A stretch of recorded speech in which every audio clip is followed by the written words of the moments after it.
Well, for me, it was the one that I received back in 2010.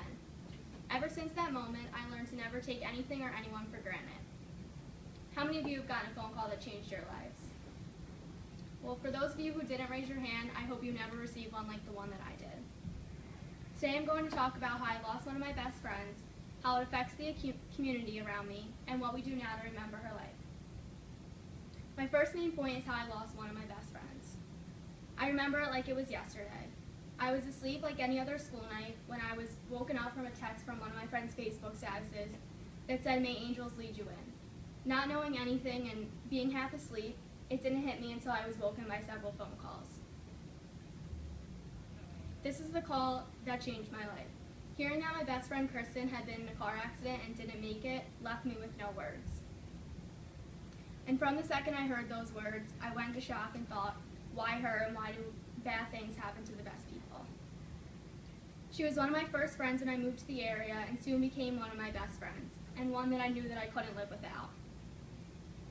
I saw her out earlier that day with her mom and texted her telling her that the taillight of her car was out, not knowing that that would be my last text. I'm just one of the many people that were affected by this, which leads me to my second main point of how it affected the community.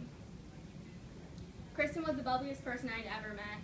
She was the girl that was always running and screaming down the hallway in high school and could change anyone's day around in just a second. I can recall so many memories with her, from cheerleading competitions to skiing in our free time. But losing her didn't just affect her friends and family, but the community as a whole. Everywhere we went, she knew at least one person. And on the day of her funeral, there were so many people in the line that were affected by her stunning smile and positive, loving attitude, which continues to live on today. And this leads me to my third main point about what we do now to remember her life. Every year we hold a celebration of life scholarship race. Friends, family, and people from the community and all around come out and support this cause.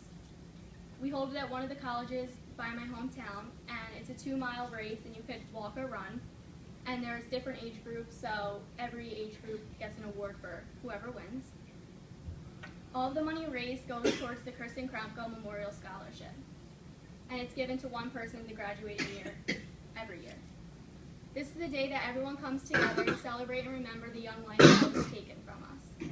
With that being said, I hope you all learn from my speech to never take anything or anyone for granted. This horrible tragedy didn't only affect me, but the community around me, and now we hold a benefit every year in her name. You never know what your last words might be, so to remember to be a best friend, tell the truth, and overuse "I love you." I'll leave you with this quote: "If tears could build a stairway and memories a lane, I would walk right up to heaven